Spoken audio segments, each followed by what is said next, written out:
Hi, I'm Bybreen Samuels and welcome back to another episode of Soul Stirring Astrology, where I give you my textured take on the world of astrology. Well, there is a new moon solar eclipse that takes place in Leo on August the 11th, that's on Saturday. And it's a very interesting sky that's been presented by this new moon solar eclipse. So we have a stellium going on in Leo because we have the new moon solar eclipse, which means that the sun and the moon are conjunct, and they're both conjuncting Mercury. Also, you have the north node which is also in Leo. So there are 4 points within the sign of Leo. We're in the season of Leo, so we take that as the first house. So it's quite a congested house where you have stelliums. That means the planets are rubbing up against each other. So there is an opposition with Mars. Now Mars is opposing the north node at 0 degrees of Aquarius. But the stellium, particularly with the sun, the moon and Mercury, they are part of a yod, or the finger of fate, the finger of God. And the reason being is because they are in dialogue with Neptune at 15 degrees of Pisces and Pluto at 19 degrees of Capricorn. So between Neptune and Pluto there's a sextile, and they are both in conjunct with the stellium of the sun, the moon and Mercury in Leo. So that's a very interesting configuration. Then there is the T-square with Mars and the north node in opposition, and they're forming a T-square to Uranus in Capricorn. And then there is a trine with the north node and Chiron. So it's quite a complex signature that's going on with this new moon solar eclipse in Leo, and it's the last of the eclipses and it's quite a spectacular one. So let me pick that apart for you. So new moon, solar eclipse, brand new beginnings. It's in your first house, so it's the house of self-focus. There may be a change in your personality, your physical appearance, the things, the face that you want to present to the world, because don't forget, the first house is alongside the ascendant, and the ascendant is the face you give to the world and the face you want the world to see of you. So it's a very bright, a very dynamic and also future orientated first house because the north node is there. Now, as I said, the stellium that is the sun, the moon and Mercury are in this complicated aspect called the yod, or the finger of fate, or the finger of God. So some astrologers say, oh, you know, this is a really special signature. It may or it may not be. But what you have are tension points. You know, don't pay too much attention as if, you know, you're swimming, you know, so clearly, so effortlessly, because a yod is where there is friction and there is tension. And what you're trying to do is the planets that are involved in this particular yod, and there are several. You've got the 3 in Leo, Sun, Moon and Mercury. Then you have Pluto and Neptune. So you've got 5 planets trying to talk to each other in this configuration.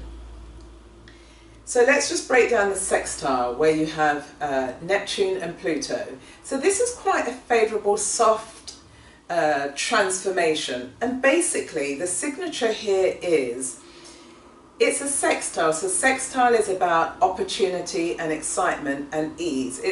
It's another version or a slightly different take on the trine. So where you have Neptune and Pluto, this is a sense of letting go of what you have outgrown.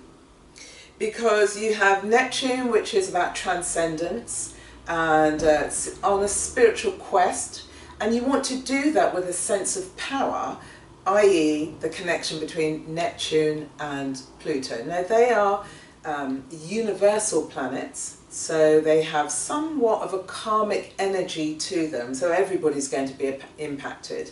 They're slow moving planets.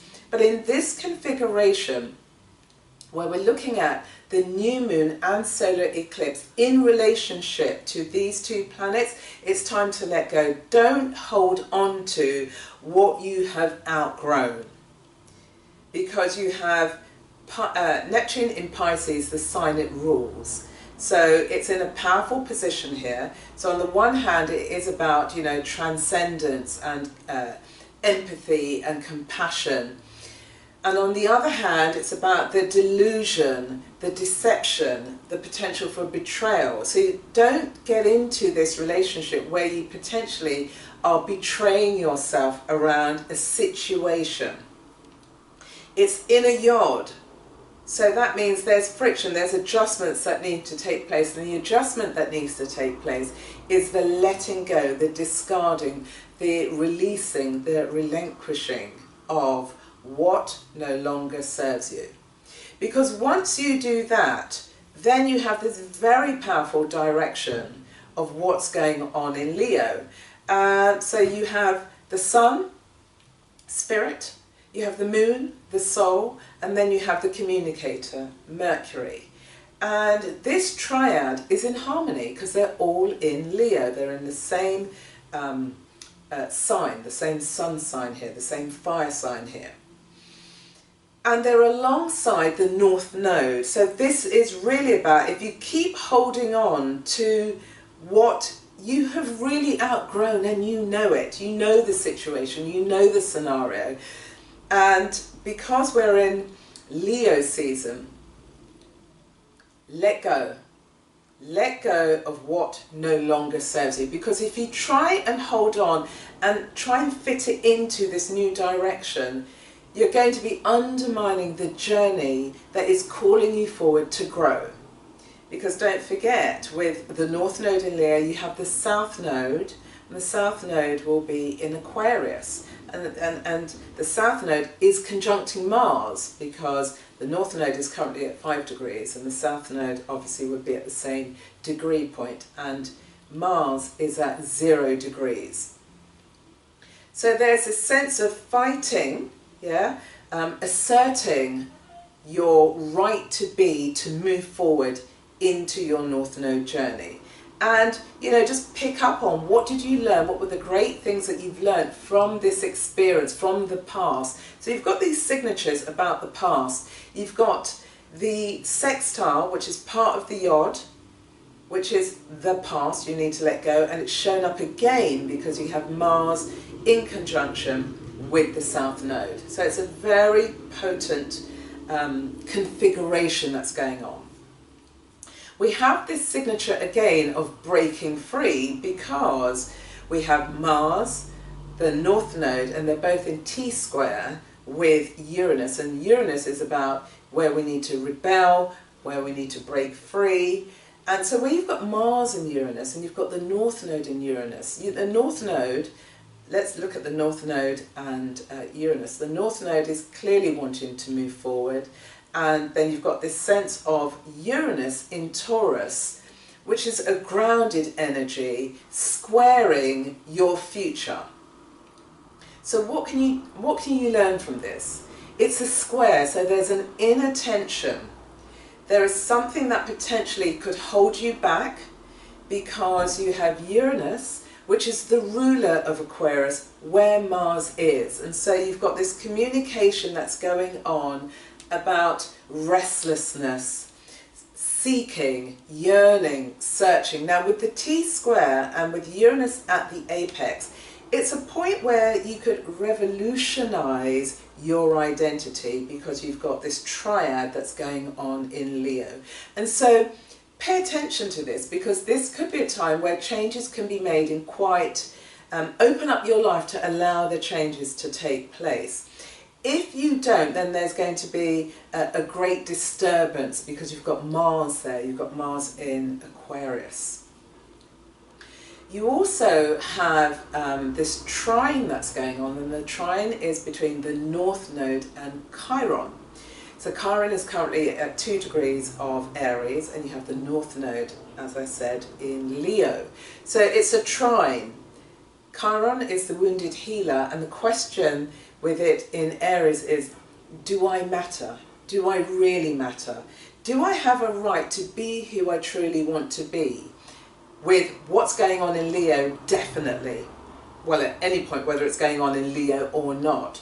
But with the trine, there is a sense of effortlessness in the dealing with the pain, letting go of the past, healing it, taking the lessons from the pain, taking the lessons from the South Node in Aquarius, and bringing them together, fusing them together to push you forward into the North Node journey. Because where you have yods that show up, as I said, there's tension, there's friction, there's irritation, but the idea is that the 2 planets that are sextiling, and here it's Pluto and Neptune, there's a harmonious energy that's wanting you to propel forward.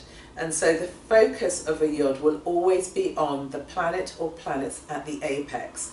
And so what do we have at this apex? We have the sun shining brightly, wanting to lead a new direction. There's harmony with the moon, because the moon is about emotions. So the emotional life, your soulful life backs up your spirit life in terms of your core identity in the sun. And then the communication of what that means. And Mercury is retrograding through Leo. So there's what you're doing is you're internalizing, you're thinking about this new identity that you want to birth once Mercury goes direct, and that will be on August the 17th. So as you can see, beautiful people, there's lots and lots and lots going on with this signature. So if you can manage the yod, now that there's consciousness to the yod, manage the yod, let go of that situation, that person, that scenario, that way of being. Because when we're looking at Pluto in Capricorn is cutting away the old conventions.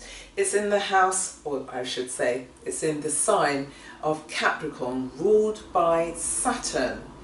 So Saturn wants to maintain the status quo, and Saturn is equally back in Capricorn, and Pluto is about the regeneration of your identity.